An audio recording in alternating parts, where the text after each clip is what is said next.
नमस्कार। Good morning. सभी विद्यार्थियों का बहुत बहुत स्वागत। कल के जो ई कंटेंट थे उसकी नेक्स्ट पार्ट है प्राइसिंग पॉलिसी। कल हमने ये डिसाइड किया था कि मूल्य निर्धारण की जो प्रक्रिया है वो किस प्रकार से काम करती है और उसमें मूल्य निर्धारण किस प्रकार से किया जाता है। आज हम इसके नेक्स्ट पार्ट जिसमें है प्राइसिंग पॉलिसी, मूल्य निर्धारण संबंधी नीतियाँ। पॉलिसी क्या होती है मूल्य निर्धारण करने की, उनके बारे में डिस्कस करेंगे। तो सभी विद्यार्थी वीडियो को लास्ट तक देखेंगे और समझेंगे तो उनको बहुत फायदा होगा। तो शुरू करते हैं। मूल्य निर्धारण संबंधी नीतियाँ। देखिए, किसी वस्तु का सही मूल्य निर्धारण करने का कोई सर्वमान्य सूत्र नहीं है, क्योंकि वस्तु के मूल्य में लागत और गैर लाभ लागत तत्वों का प्रभाव पड़ता है। लागत और गैर लागत तत्वों का प्रभाव पड़ता है मूल्य निर्धारण पर। मूल्य निर्धारण विवेक का विषय है, बहुत ही सोच समझकर लिए जाने वाला निर्णय है, जिसे प्रभावशाली ढंग से प्रयुक्त करने के लिए विभिन्न तत्वों में संतुलन करना आवश्यक होता है। इसके लिए जरूरी है कि जो निर्णय ले रहे हैं वो पूरा विवेक से ले और पूरी सावधानी से ले, और जो विभिन्न तत्व हैं उनमें संतुलन रखना आवश्यक होता है। ऐसा संतुलन स्थापित करने के लिए प्रत्येक संस्था एक नीति निर्धारण कर लेती है, और इससे कार्य करने के लिए एक संतुलन स्थापित करने के लिए प्रत्येक संस्था एक नीति निर्धारित कर लेती है, जिससे दीर्घकालीन तक मूल्य में परिवर्तन एक समुचित आधार पर हो सके। एक समुचित आधार पर उनका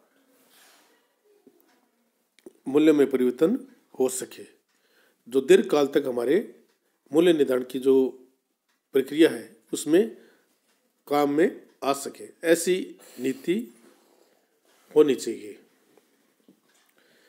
ऐसी नीति एक मार्गदर्शक प्रदान करती है, हमें दिशा निर्देश प्रदान करती है, जिससे परिस्थितियों के अनुसार उसमें परिवर्तन भी हो सकता है। जिसमें क्या है, परिस्थितियों के अनुसार उसमें परिवर्तन भी किया जा सकता है।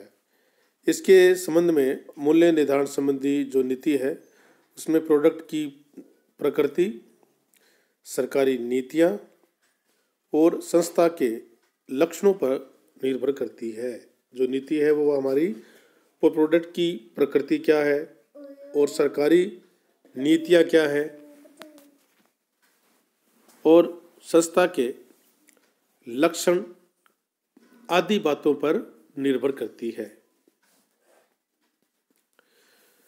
अब बात करें एक जो नया प्रोडक्ट है उसके लिए हमें किस प्रकार की नीति की आवश्यकता है, उसकी व्यू रचना किस प्रकार की हमें करनी है, जिससे कि हम उसका मूल्य है वो बेहतर और सही निर्धारित कर सके, ताकि हम मार्केट में अपना प्रभुत्व स्थापित कर सके। नए उत्पाद के लिए व्यू रचना। जब बाजार में किसी नए उत्पाद को बाजार में विक्रय हेतु प्रस्तुत करना होता है, तब उसके मूल्य निर्धारण के लिए दो विकल्प नीतियों में से किसी एक का प्रयोग किया जाता है। दो प्रकार की नीतियां हैं जिसमें से किसी एक नीति का प्रयोग किया जाता है। एक नीति है उच्च मंथन मूल्य निर्धारण, ये, और दूसरी है नीचा या मेथ मूल्य निर्धारण। ये दो प्रकार की नीतियां हैं जिसमें से हमें एक नीति का प्रयोग करना होता है। उच्च या मंथन मूल्य निर्धारण, ये हम आज एक प्रकार की मेथड है, उसके बारे में ही चर्चा करेंगे। सेकंड वाली लास्ट नेक्स्ट में उसकी बातचीत करेंगे। और आज की जो हमारी नीति है वो है उच्च या मंथन मूल्य निर्धारण। अल्पकालीन लाभ अधिकतम करने हेतु मूल्य निर्धारण की यह एक ऐसी नीति या व्यू रचना है जिसके अंतर्गत नए प्रोडक्ट का मूल्य उनके अनुसार निर्धारित किया जाता है। मूल्य ऊंचा रखने की नीति नए प्रोडक्ट के जीवन चक्र के प्रारंभिक काल पर आधारित होती है। प्रारंभिक काल में नए प्रोडक्ट है उसका मूल्य हम ऊंचा रखते हैं, बहुत ज़्यादा रखते हैं, और ये उसके प्रारंभिक जीवन काल पर आधारित होती है। अतः मंथन मूल्य वह प्रारंभिक ऊंची कीमत होती है जो बाजार में प्रथम बार प्रस्तुत किए गए प्रोडक्ट की उच्च स्तरीय मांग का विदोहन करती है। जब प्रोडक्ट को हम लॉन्च करते हैं तो उसका हम बहुत ज़्यादा मूल्य रखते हैं क्योंकि नया प्रोडक्ट होता है और उसकी मांग बहुत ज़्यादा होती है। जैसे उदाहरण के लिए समझे, जब स्मार्टफोन बाज़ार में आया था तो उसका मूल्य बहुत ही ज़्यादा मूल्य था और किसी की पहुंच में वो नहीं था।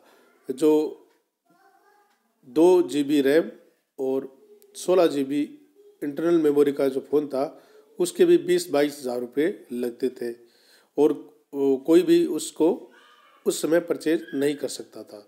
इसलिए उन्होंने इतने ऊंचे मूल्य रख दिए कि उसको लाभ ज़्यादा से ज़्यादा कमा लिया जाए। और हुआ भी ऐसा कि जिस कंपनी ने ज़्यादा मूल्य रखा था उस कंपनियों ने उतना मूल्य कमा लिया और धीरे धीरे उसका मूल्य क्या हुआ, उसकी मांग बढ़ने के साथ साथ अन्य कंपनियां भी प्रतिस्पर्धा में आई और प्रतिस्पर्धा में आने के कारण उसका स्मार्टफोन का जो मूल्य है वो नीचा होने लगा। और आज देखिए कि प्रत्येक के पास स्मार्टफोन है और स्मार्टफोन का मूल्य भी इतना कम हो गया है कि कोई भी इसको आसानी से परचेज कर सकता है। इसके अंतर्गत नए उत्पाद के जीवन चक्र के प्रारंभिक वर्षों में ऊंचा मूल्य रखा जाता है और बाद के वर्षों में धीरे धीरे उसका मूल्य क्या कर दिया जाता है, कम कर दिया जाता है। इसका प्रमुख कारण ये है कि उत्पादक जो प्रोडक्शन करता है वह उन वस्तुओं के मूल्य जो अपने परिचय अवस्था, प्रारंभिक अवस्था बोलते हैं जिसको, जब लॉन्च करते हैं वो परिचय अवस्था होती है, में किसी पुरानी वस्तु की उपयोगिता की तुलना में उत्कृष्ट होता है।